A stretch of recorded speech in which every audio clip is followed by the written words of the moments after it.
Hey everyone, my name's Marcus. I never imagined I'd be sharing something like this, but what happened to me changed everything I thought I knew about truth and reality.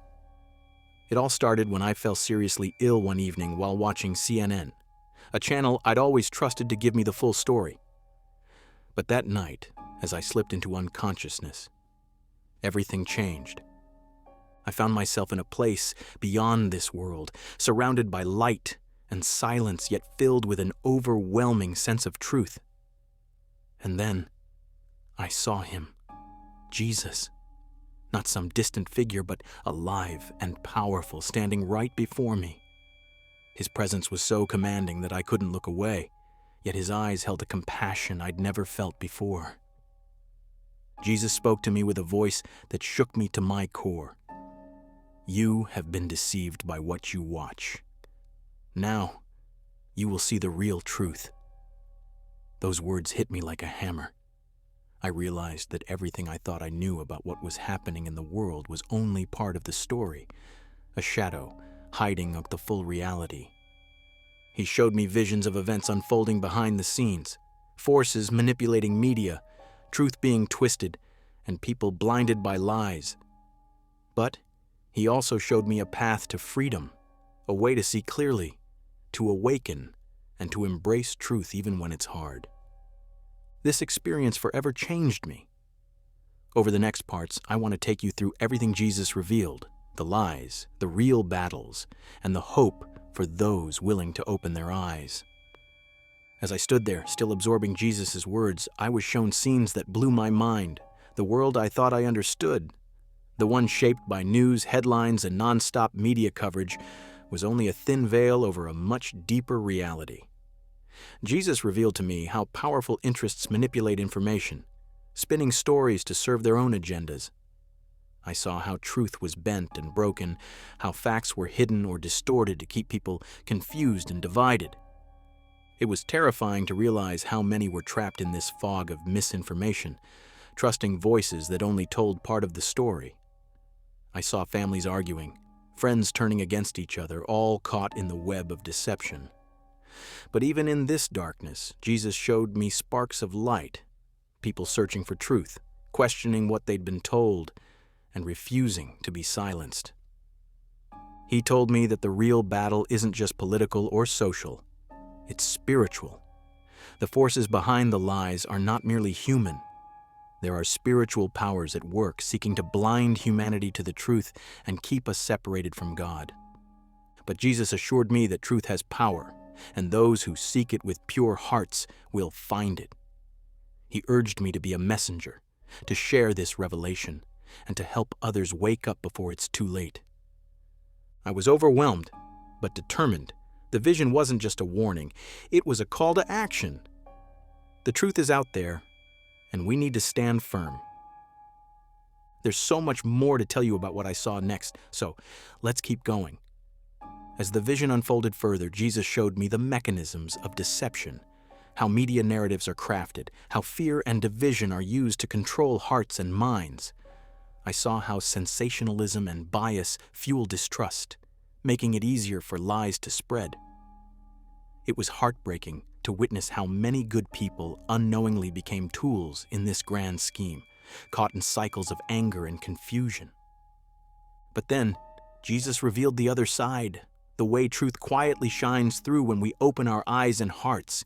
He showed me communities coming together, independent voices speaking boldly, and people turning back to faith and love as their foundation. These were beacons of hope amidst the storm. Jesus emphasized that real freedom comes from seeking Him first, from living in the light of His truth. No political party or news source holds the ultimate answer. The power lies in the spiritual awakening of individuals willing to reject lies and embrace God's word. This was a wake-up call, not just for me, but for everyone watching. The journey to truth requires courage, discernment, and faith. It won't be easy, but the reward is peace and clarity beyond what this world offers. I'm committed to sharing everything I learned because the stakes are too high. The next parts will reveal more about the spiritual realities behind the headlines and what we can do to stand in truth. Stay with me. Jesus then showed me how this battle for truth impacts every aspect of our lives, not just politics or media, but relationships, communities, and even personal faith. I saw families divided, friendships broken, and hearts hardened by fear and anger fueled by lies. The deception didn't just exist out there. It crept into homes, minds, and souls, poisoning trust and love. But amidst the darkness, there were moments of light. Jesus revealed small pockets of peace where people gathered to pray, to seek genuine connection, and to stand together in truth and love. These groups, though often unseen or overlooked, were crucial to breaking the chains of deception. He reminded me that the real battle is spiritual, between light and darkness, truth and lies. The president or politicians are not the ultimate controllers. Rather, it's the unseen spiritual forces that wage war on our hearts. Jesus urged me to encourage everyone listening to seek the light through prayer, humility, and faith. The truth can set us free, but it requires courage to face it. There's still so much more to come. The revelations about what's really happening behind the scenes and how we can prepare spiritually for the days ahead. Let's keep going together. What Jesus showed me next was the incredible patience and mercy he holds even amid the deception and division. Despite the lies and chaos, his heart is always full of love and longing for each person to come back to him. He made clear that God's desire isn't punishment, but restoration, a chance for every soul to turn toward healing.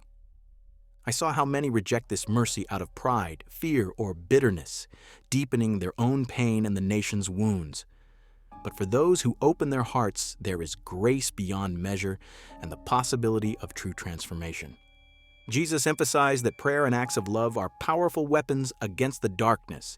The rosary, meditation, and sincere faith can break spiritual chains and bring peace where there was turmoil. I witnessed glimpses of communities healing, people forgiving, and love replacing anger. It's not easy, and the journey is long, but it's the way forward. This isn't just about political leaders or media. It's about each person choosing light over darkness, unity over division. The final parts of this testimony will bring hope and a call to action. There's more to share, and I'm honored to tell you. As I continue to see the unfolding of this vision, Jesus revealed how the spiritual battle affects even the smallest corners of our lives.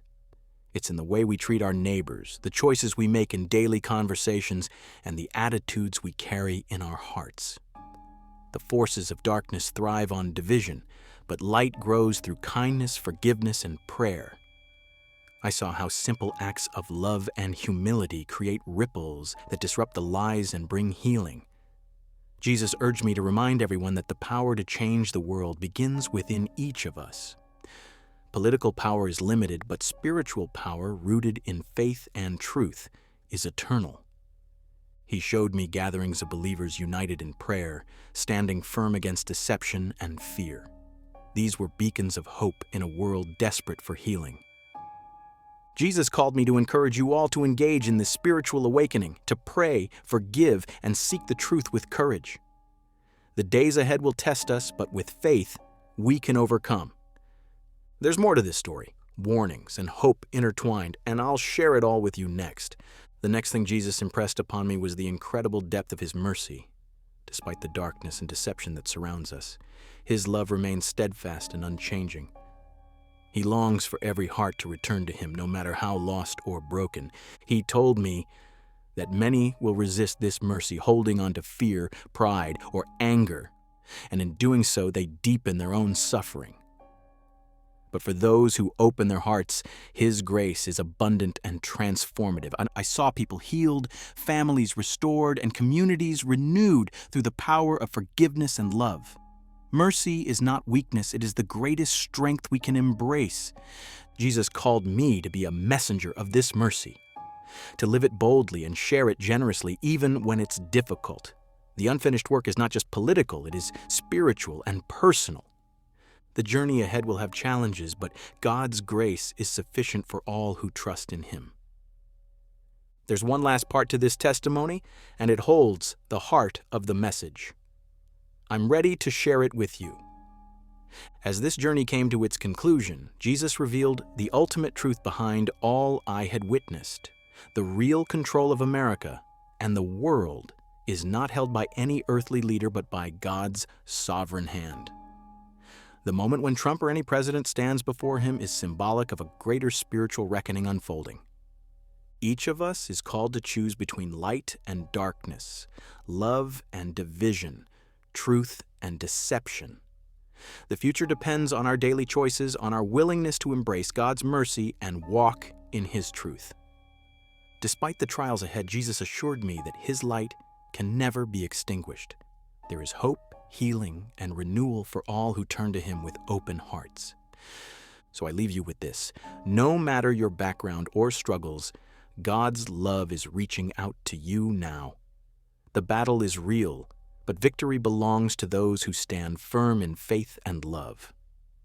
Thank you for listening to my story. May you find strength and peace on your own journey, and this is just the beginning.